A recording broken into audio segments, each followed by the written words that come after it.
In the previous video, Dr. Tomlinson began her discussion of differentiation as a three-step process by describing the growth mindset teachers must adopt to ensure student learning.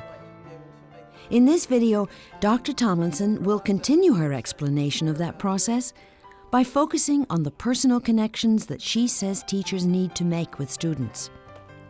As you will learn, without these connections, many students will not succeed and may end up falling through the cracks in our educational system.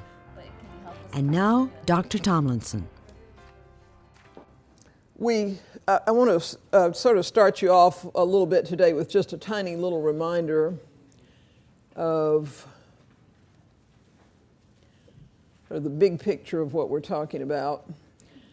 And to do that, I want to share a little piece of a book with you. It's called Through the Cracks, and it's written by Carolyn Solomon. And sort of an interesting thing with this is that she's a teacher, and over the years has come to worry about the students in her classes for whom school is just not a good fit. And she wrote this book, which again, I don't know why we keep coming up with metaphors here, but really is sort of a metaphorical notion of what happens to kids in school. And when she wrote the book, she created what she called the Through the Cracks Foundation. And so if you purchase one of the books, or somebody does, the receipts from the book go to the Through the Cracks Foundation to help teachers learn to understand better ways of dealing with kids for whom school isn't just terribly successful. So I want to share with you for just a minute sort of an excerpted version of this just to get us back on the same page again. Here I am, down here. Sorry, I'm a little out of breath after climbing that E, but you were going to turn the page and you didn't even see me, and I'm the one who's supposed to tell you this story. Oh, my name's Stella, by the way, and it's a story you got to hear, because kids like you and kids like me, all these kids are shrinking, see? And I don't think even anyone even notices. Oh well, anyhow, now you can turn the page. This is where I live, and it seems okay, but there's a lot wrong here. Look closely, or you'll miss something, just like you almost missed me. Here's my school. You know, I could hardly wait to go to school when I was little. Well, I mean, like when I was younger, not like now that I've shrunk. I was so excited on my first day, I didn't even need any alarm to wake me up. No way. I felt so big and so important and so full of wonderful ideas that I thought I'd burst just like a balloon. School would be an adventure where I could do anything and everything, but something went wrong. As you can see, there are lots of problems at my school. Some grown-ups say it's because kids don't want to learn, but I know that's not true. Just look at Christopher. He's the kid on the next page. The same thing's happening to him that happened to me. Christopher's been getting smaller every day. He sits at his desk and watches his teacher write on the board. He watches the letters and the numbers being written and erased. Christopher doesn't think of anything except how boring everything is. He's so bored he doesn't even notice that he's shrinking. You know, Christopher's really smart, but his grades aren't that great. Weird, huh? He's just shrunk too much, and now he's about to fall right through the cracks of the schoolroom floor. I think that's an interesting way of looking. You know, you become less significant and less significant, and it's sort of like you've just disappeared from sight. Hi, Christopher, I said, you've fallen through the cracks. Christopher was a little slow to answer. Huh? Asked Christopher. Do I know you? Did you say something? Yes, I said something, I replied. I've watched your sneakers all morning. Your shoestrings glow in the dark. You look pretty bored in class, but now you're out of there. And in answer to your other question, you know me now. I'm Stella. I think he was trying to register my name in his memory when suddenly his eyes got big. Wait a minute. I'm out of class. Christopher looked like he was about to scream with joy. Awesome! Yeah, it's awesome, all right, but not like you're thinking. After all, I've been here a while. Look around. Do you really want to be here? I sat back and watched Christopher take in the place. The gloomy walls, the silence that made huge echoes of shouts and crying, and the long dark shadows, if they really were just shadows. Falling through the cracks felt creepy and lonely. The other kids down here keep to themselves. That's why I made up my mind to make Christopher my friend before he got scared or mean or quit talking like the others. It's a really fascinating picture, isn't it? I'd hate to think of days when in my class kids' legs have started down through those holes in the floor, you know, and the ones that have already dropped out can kind of see them coming in there. I see what you mean, Christopher admitted, looking around. He looked up at all those dangling feet of the kids who were shrinking, the kids who would end up falling through the cracks, just like Christopher and me. He looked back at the children in the lower grades and wondered why a kindergartner was already waist deep on his first day. He looked ahead at the children in the upper grades and noticed that even some of the smart kids were beginning to slip through. He looked at all the kids who'd already fallen, and then he looked at me. This place has some problems, he said, but going back where I came from isn't the answer either. So they decide that what they'll do between the two of them is kind of case the joint and see if they can figure out whether there's some classes where kids aren't falling through the cracks and what would make the difference in the classes where the kids do fall through and the classes where they don't. And so they look around and see some classes like this where they, for various reasons, not all the same reason, but where the kids really are not engaged with school and where they're beginning to feel invisible and disappear. And in classes like this, where again, I don't think the teacher's a bad person, there's just nothing that seizes the kids and brings them in. And so they continue to talk about what the problem is and ultimately find a couple of classes, and these illustrations may be a tad over the top, but a couple of classes where kids really are engaged, where nobody's falling through the cracks. And when they look at those, what they end up seeing really is a classroom with a variety of ways to express what you're doing, a variety of ways to explore what you're doing, the chance to work with other kids, the chance to ask your questions. It seemed we saw millions of ways to do things, to learn things. We saw all kinds of possibilities and all kinds of people with exciting new ideas. Everyone was working together. Some were good with numbers, some were good with words, and still others were good with pictures. Hey, Stella, something's happening. Christopher was right. The light was getting brighter, and I felt different. I think we're growing, Christopher. And it was true. Christopher and I found a way out of the darkness. We were no longer on the outside looking in. Christopher saw himself drawing and looking through a microscope, and he was back. And me, I taped an interview with my grandfather and was writing a historical narrative. I was back too. I like school now, and so does Christopher. We're not watchers, just watchers anymore, and we're thinking, not shrinking. So that's what we're really looking at, is how to create those classrooms, again, that have room for kids. Different ways to explore, different ways to express, different ways to work, different materials to work with, so that there's something that's inviting enough to keep kids with us intellectually and emotionally. And I want to just real quickly remind you that what we started talking about yesterday was one principle that I think is pretty much non-negotiable if we want differentiation in our classes to work. And that is a teacher who looks at kids and sees success rather than looking at kids and sees limitations. And so what we're hoping to be able to do for ourselves and for each other as we go along is to sort of jettison this notion of a fixed mindset where kids come to us with their future preordained, and if you're smart, you're going to get it, and if you're not smart, you're not going to get it, and we sort of work less enthusiastically with some kids than others because we don't really think the results will be so great, and move to a growth mindset where we're convinced that if kids work hard enough, they can succeed, and it's our job to enlist that effort from them to get them there. In literacy, a thing that we really need to think about in that regard, and I think this is sort of where we stopped yesterday, is the notion of even the reading groups that we have, where we have fixed groups. Research has told us for years and years, and there's nothing changing in this. People keep doing the same research and the same results keep coming up.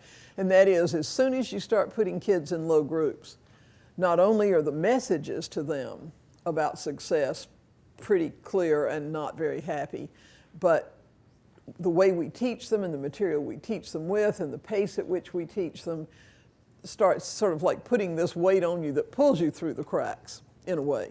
And as I said yesterday, the research also suggests that with kids who are highly able, that sense that you're born smart, and so success should just come to you, really discourages those kids from expending a lot of effort. There are always, in my experience, a few bright kids who are so hungry for challenge, and they are just dying for somebody to stretch them and to do something with them that helps them realize potential that they've had be dormant before. But there are an awful lot of bright kids in our school who really believe they shouldn't have to work. And if we ask them to do something that's really challenging, they don't want to do it. And when you look more deeply beyond that, what researchers tell us is that's often because they have this sense that if they were smart, they wouldn't really have to work. And when you show them something they can't do, it's a challenge to their ability. And so because it's frightening, they back away. So the fixed mindset thing is a problem all the way through. So I think yesterday we kind of looked, we worked with mindset and are going to move now to this second link that sort of sets the parameters for teaching and for differentiation, and that is what it means to connect with kids. If I get on a plane at night, late after I've been working all day, there is something in my head that says, I don't care who is sitting next to me, I am not going to talk to them. Everything that I have had to say all day is gone. My last drop of energy is about to leave, and I have no desire to connect with that anonymous soul. And in fact, I have every intention of not connecting with that anonymous creature. On the other hand, of course, occasionally I'll be near somebody who is persistent and charming. And you start talking, and then suddenly you get more interested, and then you ask each other a few things, and then you share a few stories, and suddenly you feel some affinity for that person that's kind of next to you. In a funny kind of way, what I realize is that if I'm going to have a conversation on a plane, somebody is going to have to overcome my inclination to make that happen. It's kind of like that in a classroom. We have so much to do as teachers, and there's so many kids. That sense that we have to connect with them, really join up. It's like I am at the end of the night. I just don't have any energy left. There's just not any way to accomplish that at the end of the day. And yet what we know increasingly is that teacher-student connection is what opens the door for many kids to take the risk of learning. And once again, we know that about high-end kids just as much as we do struggling kids. People just need human beings to help them venture into difficult places. Arthur Powell says, caring teachers can help disengaged, passive, confused, or discouraged students become connected to school and to learning by making their commitments to students and subjects regularly visible. Some teachers emerge as stimulating personalities who breathe life into learning. They get respect as role models or mentors. Students develop lasting interest through teachers' interest in subjects because teachers show enthusiasm for students. A few of those become actual apprentices to the teachers. Positive relationships with their instructors can motivate students when every other incentive fails. And I think this last sentence is really important. This kind of connection, this kind of personalization with kids shouldn't be confused with social work. The message is not just go forth and save the world or go forth and be the couch pillow that somebody can hug on. It's not about social work. It's directly connected to the promotion of academic learning. If our job is to make learning happen, those connections help make learning happen. Without that, there's not a whole lot. And so again, I would say to you that differentiation that appears mechanical, the teacher's doing it because he or she was told to or was given differentiated things to hand out, but there's no connection with the kids, not going to have the kind of power that if you're connected with the kid and you can give them the message, I'm doing this because this is something I see you need, I realize this is something you're interested in, let's try it this way, so that the differentiation becomes a way of connecting with kids, and it really is an extension of your desire to get to know them. Powell goes on to say something that is one of the 3 or 4 phrases about teaching that kind of hangs in my head. It's a real challenge for us. He says that teachers must connect with all students in an effort to teach them well is a moral imperative. It's a moral imperative. In other words, if we don't connect, we don't teach well. And so we're morally off target if we're not trying to make those connections. And he goes on to say failure to try to connect constitutes professional dereliction. And fortunately, he doesn't say if you ever fail to connect, you're a dud. But he says if you're not trying all the time, there's a problem. And I think that's really correct. And again, I'm in so many schools now where the pressure is so great for test scores, to cover things, to stay on a pacing guide, to juggle 14 balls at one time, that we forget to try to connect with kids. I don't know if any of you know the work of Deborah Meyer, but she's a fascinating educator who has taken a number of schools that were in critical condition and helped the teachers grow those schools into something that really is exemplary. And she has written a lot about her experiences in Central Park East School, I think it is, in New York, which was a school in real trouble with the kids in real trouble, all free lunch kids, all discouraged teachers. And she said when she got there and realized how many changes were going to have to be made, how the whole place was going to have to be reshaped, she asked herself what was the first thing they had to do? What was the first goal she and the teachers had to reach? And she said the first thing she realized that she had to do was teach teachers the power to care. And she said a thing that I think happens to a lot of us, not just in Central Park, East or whatever, I think it was East. She said we get in situations that are tough and somebody, we try to reach out to kids, we try to make something work for a kid in trouble and the kid rebuffs us, or we invest in a kid and it goes wrong anyhow. And when that happens enough times, you build a plexiglass shield around yourself and you just don't let the kids in anymore. It's too risky.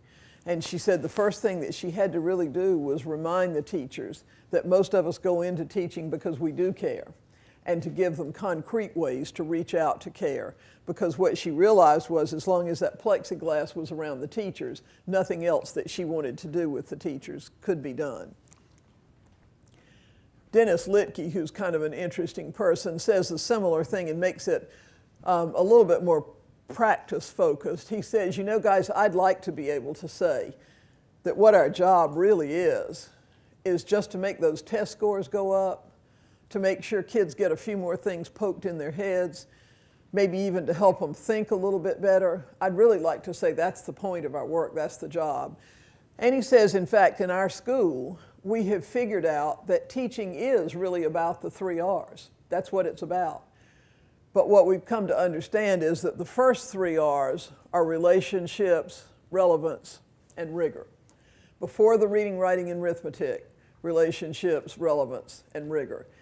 And here's why he says, because you cannot have a relationship with, or make something relevant for, or even know what rigor means for a kid that you don't know. That notion of connecting is a part of your assessment process, in addition to the fact that it changes your psyche and some other important things. But you can't do the things you want to do in differentiation if you don't know the kids. Rigor is very person-specific. Relevance is very person-specific.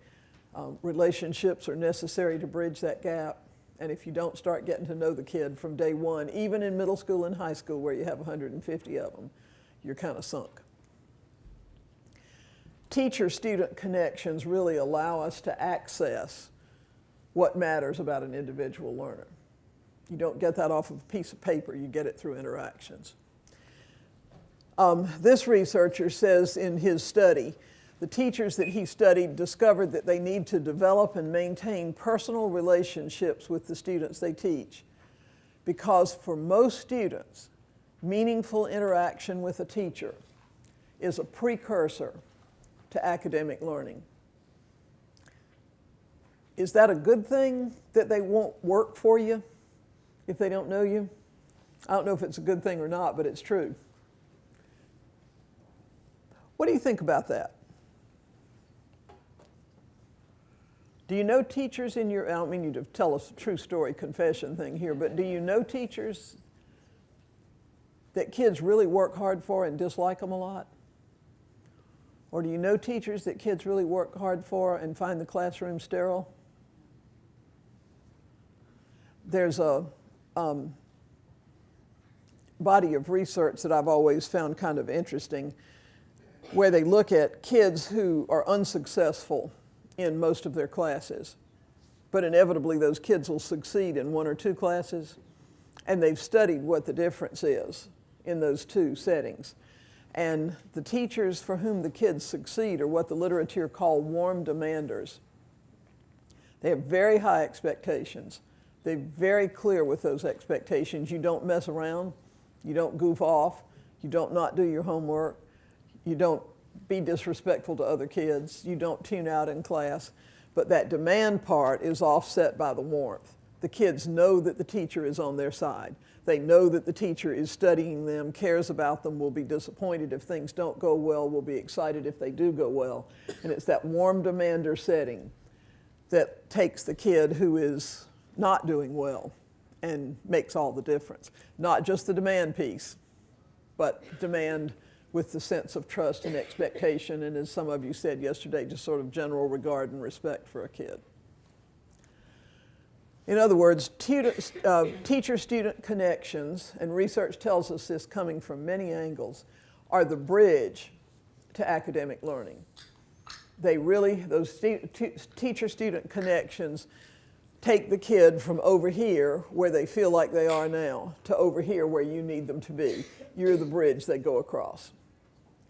And again, if we're differentiating instruction, part of the reason for that is to have the connection with the kids and to help them with this walk over here, but it's rooted in the relationship. How do you connect with kids? I don't think I've ever been in a school where teachers felt like they really had enough time for that. I mean, you don't have 40 minutes in your day to sit down and powwow with them, and pal around. But you can make the choice of working in the room or standing in the door when they come and go. And after 180 days of standing in the door and making little teeny comments to kids as they come and go, you can make a lot of connections. You can make the choice to, when kids are working at their seats, sit down and do work you need to do. Or you can make the choice to go around from kid to kid and squat down beside them and look at their work and say one or two things. You can make the choice to have teacher-student communication journals and a place to put those, so if kids write something to you, you can write a sentence or two back and exchange things that way. You can connect by telling silly stories for the first 2 minutes of class and then kind of get with it, or encouraging them to tell some. Lots of ways you can go at it. And I think it's like, nibbling it to death for the year. I'd like to tell you my really favorite story on this, and for years I couldn't even tell the story because it reduced me to tears, which I don't do too terribly often, but I had my last year of teaching. I really adored public school teaching, absolutely adored it. And I was sure I was going to retire at 150 years old with my Social Security check and cane and a gold watch, and they'd roll me out the room, and it would have made me very happy. I loved every day I was there. And my last year, for a variety of reasons, I began to consider the possibility of leaving there to start working for the university. It was a horribly hard decision, and I just hated every minute of that year because I couldn't see myself leaving that, but for some other reasons I felt like it was important to do it. We had 2 or 3 things that my students did during the year that were kind of traditions, and they were big deals for them, and they were in the spring.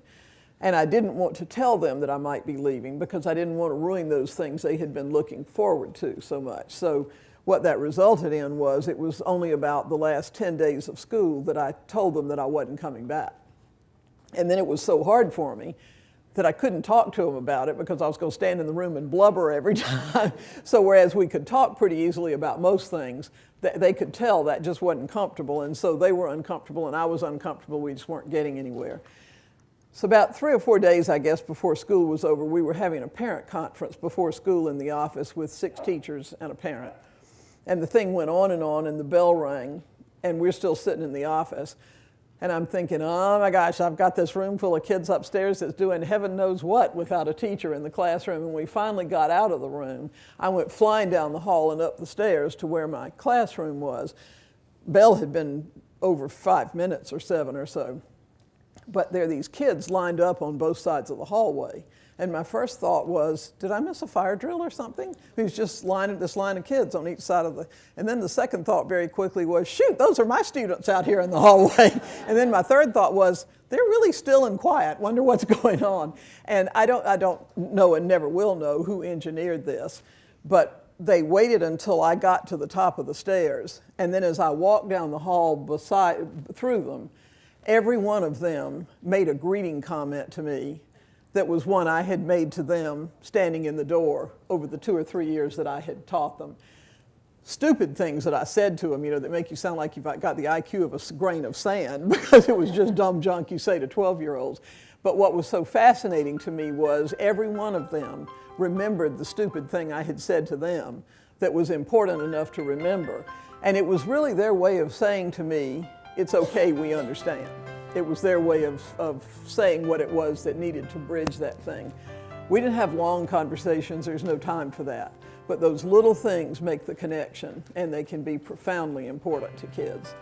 So that connection piece, whatever it is you do, really matters. As Dr. Tomlinson pointed out, the teacher-student connection is what opens the door for many students to take the risks necessary in the learning process. In the next video, Dr. Tomlinson will look at the last step in the differentiation process, building a caring community of learners, in which all members work together and support each other in their quest for learning success.